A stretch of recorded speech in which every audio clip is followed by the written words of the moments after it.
반갑습니다. 미풍입니다. 집값 상승률 전 세계 꼴찌. 이게 대한민국입니다. 결국에 돌고 돌아 빚내서 집 사라.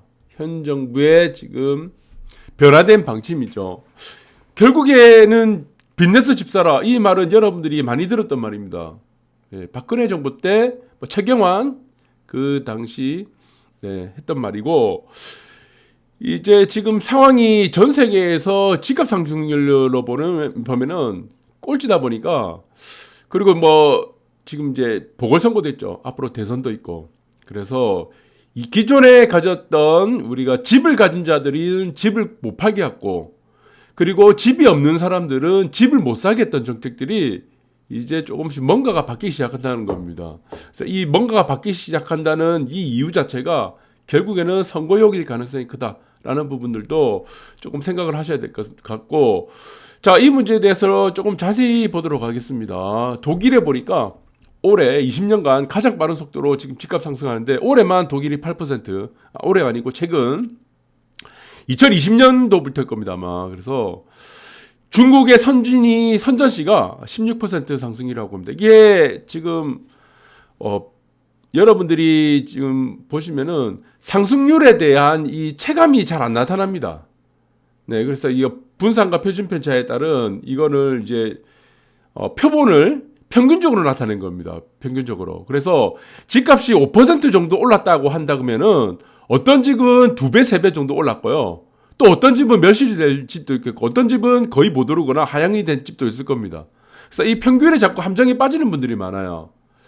그래서 저는 이 여러분들이 수학이라든가 이런 걸 좋아하시면 아시겠지만, 통계학이나 이런 거 좋아하시면은 공부를 좀 해보시면 금방 압니다. 표준 편차라는 부분들에서 가장 중요한 게 이게 표본이죠. 우리가 0과 1 사이에 있죠, 항상. 네, 여기서 보면 이 수익률이라든가 상승률, 이 율이라고 하는 이제 분포가 있습니다. 0에서 100인데 이거를 다 0에서 1 사이입니다. 그래서 이 표준 편차라든가 분산의 이 부분에서는 우리가 이제 표본이 되는 집단이 수위가 어느 정도 되는가가 지금 가장 그거죠. 근데 여기서 보시면 집값이 5% 정도 올랐다. 그러면 여기서는 8%, 독일은 8% 정도 올랐다고 하고, 선전시는 16% 정도 올랐다고 하죠. 근데 전체 정도 되는 상승률이 5% 정도 됐다고 하면 이 중에는 어떤 집은 한 2배에서 3배 정도 오릅니다, 이게 기본이에요. 여러분들 한번 생각해 보시면은 상승률이 2% 정도가 나왔다고 해요. 그런데 이 표본이 되는 집단이 100개입니다. 100개가 표본인데 그 중에 2개가 2배 정도 올랐어요. 2개만 100% 정도 올랐어요. 그러면 전체 상승률이 2%밖에 안 됩니다. 여러분들 잘 아시잖아요, 이거. 초등학교 1학년 정도의 산수 실력만 있으면은 다 계산이 되는 겁니다. 그러면은 이 100개 중에는 어떤 집이나 아파트나 같은 경우나 멸실되거나 아니면은 하락을 한 아파트도 있고, 어떤 아파트는 2-3개 정도가 100%, 200% 올랐다고 해도 전체적으로 평균을 따지면 2에서 3%가 안 돼요. 그러니까 집값의 상승률이 5%가 넘었다는 건 어마어마하게 많이 올랐다는 겁니다. 어마어마하게. 그리고 일본 같은 경우는 우리가 지금 전체 상승률을 보시면은 마이너스 80% 이렇게 끊었죠. 네. 이게 2005년부터 시작했고 91년 초반부터입니다. 현재까지 수익률 보면은 전체가 거의 마이너스 80에서 마이너스 60% 이래 됩니다.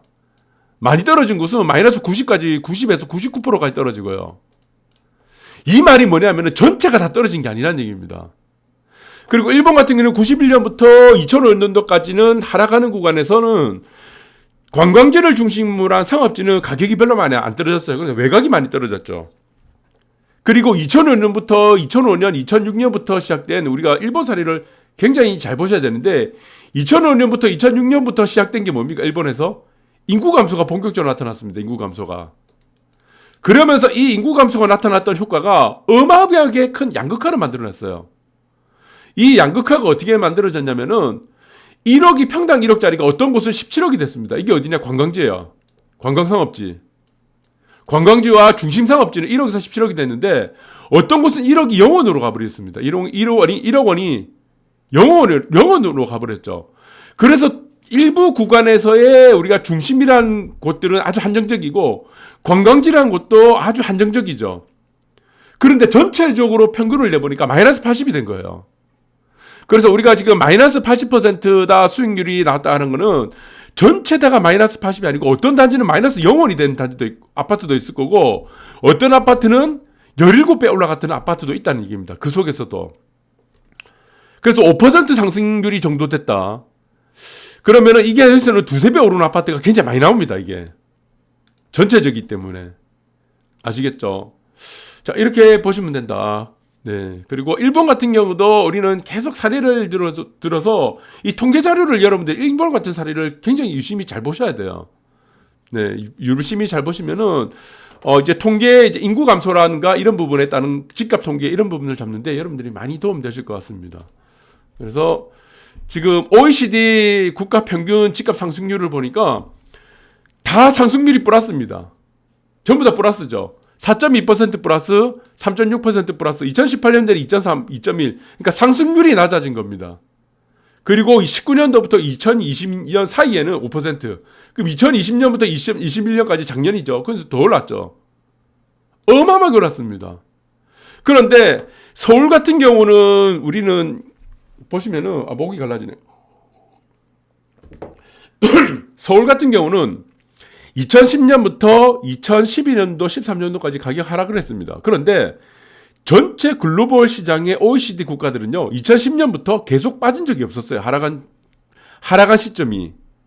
그러니까 10년 통계로 보면은 서울 집값이요, 전 세계의 OECD 평균에 한참 미달됩니다. 근데 여러분들이 서울 집값이 많이 올랐다고 하는 그 부분들이 무엇이냐면은 서울 집값이 저점 대비 많이 올랐다는 겁니다. 그래서 이거 자꾸 통계에 착시를 가지는 거예요. 그리고 부산 아파트 같은 경우는 전 세계가 지금 계속 상승률이 계속 올랐죠. 근데 상승률에 대한 율 자체가 하락했다는 것 뿐이고, 부산 같은 경우는 16년부터 19년도까지죠. 이때까지 하락을 했습니다. 100주 연속 하락을 했어요. 그런데 또 이 사람들은 어떻게 생각하냐면 이 저점 대비 올랐다는 걸 생각합니다. 그러나 서울이든 부산이든요, 전 세계 OECD 국가들을 비교하면요, 전 세계에서 상승률이 절반도 채 되지 안 됩니다. 절반도. 거의 상승률은 꼴찌예요. 꼴찌. 네, 거기서 무슨 좋은 아파트, 안 좋은 아파트 다 섞어놔도 통계적으로 보면 그렇게 된다는 겁니다. 그래서 코로나가 끌어올린 지구촌 집값은 거품이 붕괴되나, 이 내용이 지금 나오고 있는데, 이게 거품이 붕괴되기가 굉장히 어렵습니다. 우리가 보시면은 2005년부터 올랐던 2002년, 2004년부터 2005년이죠. 거기서부터 금융위기가 터졌던 2007년, 2008년 이 경입니다. 그래서 실질적으로는 2002년부터 집값과 주가가 끌어올리기 시작했는데, 이때 당시는 여러분들이 잘 아시겠지만 금리도 같이 올라갔어요. 그러니까 예를 들면은 이 테이퍼링이 같이 움직였다는 겁니다. 근데 테이퍼링이라는 양적 완화의 축소가 같이 이루어졌음에도 불구하고 왜 주가와 집값이 올랐냐는 부분입니다. 유동성이 축소되는데. 자, 여기서는 커다란 컨센서스가 하나가 존재를 합니다. 이것이 뭐냐면은 금리가 올라가는 것이 경기가 좋다라는 것을 증명하는 것이다라는 걸로 사람들이 그렇게 의심을 품지 않고 의심을 오히려 확신으로 가졌던 거죠. 경기가 좋으니까 당연히 금리가 올라가는 거지. 그래서 앞으로 경기가 더 좋아질 거라는 확신을 보증하는 수표가 금리 상승이었다는 거죠. 그래서 이 구간에서는 이러한 금리 상승에 대한 우리가 컨센서스가 테이퍼링을 다 만까지 치는 상황이 된 겁니다. 그래서 금리도 같이 올라가면서 주가도 올라가고 그리고 집값도 같이 올라갔던 거죠. 그래서 이때 금리가 기준금리가 연준에서 5.25%까지 올라갔어요. 막판에 최꼭지 칠 때. 근데 지금 같은 상황은 테이퍼링이 나타난 게 아니고 양적 완화를 계속 만들어내죠. 그런데 기존에 있었던 우리가 뭐 통화 정책이 아니고 재정 지출을 통한 현금을 찍어내서 지금 지원해주는 형식입니다. 이 지원해주는 형식의 돈은 정부에서 회수가 되는 돈이 아니에요. 그러면 집값이 붕괴된다. 코로나 올렸던 집값이 붕괴된다 그러면은, 자, 사람들한테, 기업들한테 여러 가지 지원을 많이 해줬을 겁니다. 뭐 정부에서 각 나라 국가들이. 그러면은 이게 회수를 시킨다 그러면 집값이 원위치 되겠죠. 그런데 이 재정 지출이라는 이 부분들은 회수가 되지 않는다.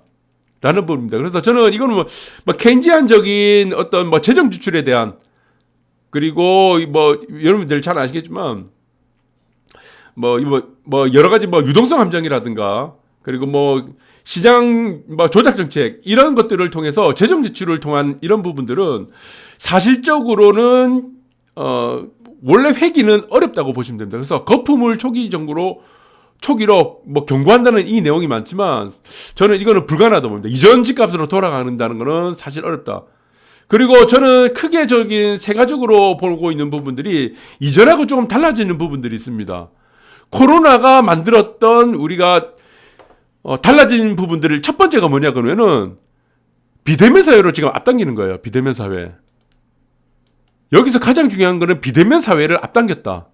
그래서 예전에는 우리가 상상하지 못했던 일들이 생겨납니다. 미국에서는 햄버거라든가 피자를 우리가 주로 배달시켰지, 한국에서는 주로 우리가 짜장면 이런 것들을 배달시켰죠. 근데 지금은 어떻습니까? 스타벅스 커피도 배달시켜 먹고, 그리고 패밀리 레스토랑이라고 하는 뭐 빕스라든가 뭐 아웃백 이런 것조차도 다 배달시켜서 먹습니다.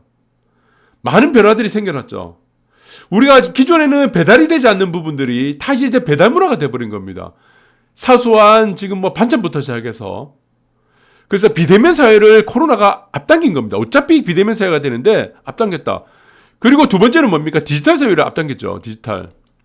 비대면과 디지털 사회를 같이 오기도 하시는데 디지털 사회를 앞당겼다. 그래서 이거는 뭐 재택근무. 굳이 직장에 출근하지 않더라도 디지털을 이용해서 뭐 화면이라든가 화상이라든가 앞에 연결되는 비대면과 같이 이루어지는 디지털 사회를 앞당긴 겁니다, 이게. 그 다음에 세 번째가 뭡니까? 집에 대한 패러다임이 바뀌어버렸습니다. 집에 대한 패러다임. 예. 여기서 뭐 영어로 써볼 거예요. PARADIGM인데, 이거 패러다임을 철자로 잘 모르시는 분들이 많더라고요. 그러니까 패러다임이라는 이 기존의 고정관념이죠. 이 고정관념이 바뀌어버렸습니다. 우리는 기존의 집이란 것들은 코로나 이전에는 어떻게 생각하냐면은 직장에 출근하기 전까지 잠을 자거나 휴식하는 공간으로만 생각해요. 거기서 요리를 하고 가족들과 시간을 보내는 개념. 그래 제가 목소리 상태가 안 좋아가지고.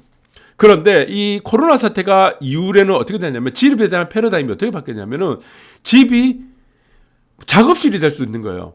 집이 커피를 배달시켜서 먹는 카페가 되기도 하고, 집이 사무실인 오피스가 되기도 합니다. 왜? 재택근무 뭐 하다 보면 화상회의 하다 보면은 또 집이 관광지가 되는 경우도 있고, 집이 수면을 공간, 뭐 휴식 공간, 놀이 공간. 그러니까 기존에 우리가 집을 가졌던 이 부분들이, 생각했던 부분들이 확 바뀌어 버렸어요. 그래서 지금 유동성 공급이라는 이런 부분들 빼고, 예. 그래서 이런 부분들 빼고 집에 대한 우리는 수요가 여기서 완전히 달라진 겁니다.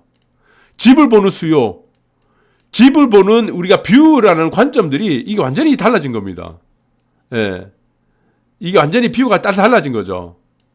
예. 그래서 저는 이 코로나 사태로 인해서 앞으로도 더 이 집을 우리가 모든 재화 중에 가장 우선순위가 될 거라고는 제가 작년부터 우리 코로나 사태 때 계속 언급해 드렸습니다. 네. 그래서 제가 작년에 영상을 보시면은 작년 3월 달에 코로나가 막 피크 쳤을 때 이때 집을 최저기로 살 수 있는, 금매로 살 수 있는 가장 좋은 기회라고 말씀드렸던 부분 중에서 설명드렸던 게 무엇이냐면은 앞으로 이 코로나 사태가 집에 대한 관점을 완전히 바꾸게 할 거라고 얘기 드린 거예요. 그래서 집에 대한 우리가 모든 재화 중에 1순위가 앞으로 집이 될 거라는 겁니다. 왜? 집은 잠만 자고 휴식을 하는 공간이 아니고 수백 수천 가지의 우리가 다양하게 공간을 활성화할 수 있는 우리가 재화가 되기 때문에 이 집에 대한 우리 전 세계 사람들의 수요는 더 확대될 것이다 라는 부분들을 계속 언급해 드렸습니다. 그래서 앞으로도 이 부분들은 더 치열하게 나타날 가능성이 크다고 보고 있습니다. 그래서 이 거품이 뭐 경고가 나온다라는 부분들은 저는 어불성설이라고 보고 있는 거예요. 네. 그래서 지금 한국의 집값을 OECD 평균을 보니까 제가 여기서 보시면은, 네. 2015년도 기준 보면은 전 세계에서 집값 상승률은 최하위입니다. 최하위. 그러니까 OECD 평균을 보니까 2015년도로 해서 평균을 105였죠. OECD 평균이 130이에요. 상승을 따졌을 때, 100으로 수치화했을 때. 그런데 한국은 108입니다. 상승에도 절반에도 못 미쳐요. 미국이 지금 보시면 136에서 절반을 조금 넘어갔네요. 그러니까 이 상승률 자체는 여러분들이 자꾸 착시를 한다는 게 뭡니까? 예, 분산과 표준편차 그리고 통계학적인 어떤 그 근거를 갖고 얘기를 한 게 아니고, 여러분들은 집값이 많이 올랐다는 그 기준을 무엇으로 두냐면은 OECD 여기서 말하는 이런 통계적인 어떤 편차적인 우리 분산이라든가 이런 거에 통계를 주는 게 아니고 최저점에서 올랐던 그 상승률만 보고 있기 때문에 한국에 뭐 이거는 아파트만 따지는 거 아니야, 뭐만 따지는 거 아니야, 다 뺀 거 아니야, 이렇게 지금 논리를 지금 부실화시키는 말들을 계속 하고 있는 거예요. 그러면은 미국도 마찬가지다, 독일도 마찬가지고 터키 같은 것도 마찬가지입니다. 전체를 다 집이라는 요소들을 전부 다 토탈을 시킨 거다, 이렇게 보시면 됩니다. 그래서 저는 이 한국에서 집값 상승률이 전 세계에서 가장 낮았던 이유 중에 우리가 OECD 36개국 중에 35위입니다. 예, 거기서 낮았던 이유 중에 하나도 또 정부에서 만들었던 규제가 또 큰 역할을 만들어냈다라고 보시면 됩니다. 그래서 소득 대비 우리가 기준으로 보면 아직도 한국에 그래서 상위층 소득을 따졌을 때 상위급지, 하위 소득을 따졌을 때 하위급지로 이런 부분들을 따로 봤을 때는 한국의 집값은 아직도 저평가되어 있다고 얘기를 하는 전문가들이 많습니다. 그래서 여러분들이 잘 보시기 바라고. 그런데 이 코로나가 바꿔놓은 게 우리가 첫 번째가 뭐라고 했습니까? 비대면. 두 번째가 뭐라고 했습니까? 디지털 사회고, 세 번째가 집에 대한 관점이 달라졌다는 거다. 집의 용도가 완전히 달라졌다는 겁니다. 잠만 자고 우리가 무슨 휴식을 취하는 공간이 아니고 집에 대한 용도는 앞으로 수백 수천 가지로 활용이 된다는 거죠. 그런데 또 하나가 문제가 된 게 무엇이냐면은 이 코로나 사태로 인해서 집이란 부분들이 물을 따라서 변하기 시작했답니다. 물을 따라서. 강과 바다를 따라서, 해안을 따라서 호가가 집값 상승률이 두드러지게 올랐다는 부분들입니다. 네. 그래서 뭐 예전에는 뭐 직주근접이라고 하죠. 학군지 이런 근처로 따라서 올랐던 부분인데 지금은 이제 보시면은 집도 또 하나의 휴양지가 되는 부분들이 이제 존재를 하기 때문에 물과 강과 바다를 따라서 결국에는 집값이 물을 따라서 올랐던 경향들이 두드러지게 나타나는 부분입니다. 그래서 하다못해 지금 동해안 땅값도 천정부지로 올라간대요. 이게 동해안입니다. 네. 그래서 이전에 우리가 집을 팔았던 부분들이 이제는 뭔가를 휴양을 할 수 있는 공간. 네. 그리고 여기서도 작업도 하고 그리고 일도 하고 이런 부분들이 다 변화되는 부분이다. 그래서 물을 따라서 변한다. 내륙에서 해안 쪽, 내륙에서 한강면으로 이동한다. 이런 부분들을 여러분들이 보시기 바라고. 학생이 없어 놀고만 있어요. 대학과. 제가 계속 작년부터 말씀드린 거 이겁니다. 학군지 아니다. 그래서 지금 학령 인구가 줄어드는 부분들 때문에 학군지에 대한 수요는 점점 줄어들고 결국에는 강과 바다, 물을 따라서 시세는 전 세계적인 패러다임과 패턴이 이쪽으로 좀 나타나고 있는 거예요. 근데 OECD 국가들은 전부 다 이런 패턴으로 나타나는데 한국만 이렇게 거부할 수 있느냐? 이거 아닙니다. 추세가 일로 가요. 트렌드가. 그래서 트렌드는 항상 이벤트보다 강하죠. 오래 갑니다. 네. 그래서 뭐 트렌드 몰된 이벤트라고 우리가 전문적으로 우리가 많은 그 월가 사람들이 많이 쓰는 용어들이 있죠. 그래서 여러분들도 모르겠습니다. 한국은 또 뭐 어떻게 이것들이 나타날지 모르겠지만 결국에는 트렌드는 물을 따서 올라간다. 물. 그래서 가장 중요한 게 물이고 그리고 9억 전세 음마 아파트도 한 달 새 호가가 6억 떨어졌다. 제가 학군지는 벗어나라고 했던 부분들이 이거죠. 네, 그래서 이 부분들이 여러분 이제 잘 참고하시기 바라고 거기에 따라서 지금 전 세계 부동산 집값 상승률이 전 세계에서 꼴찌입니다. 최하위.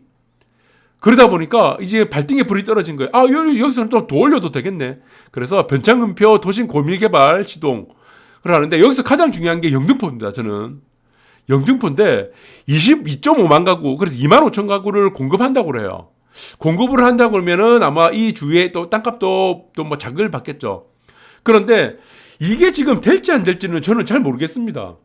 그냥 이거를 그냥 공급을 만든다고 해놓고 그냥 신용만 하는 건지 저는 좀 의심스럽습니다. 왜 그러냐면은 뭐 영등포 사례도 있고 우리가 서울역 쪽방촌 사례도 있었죠.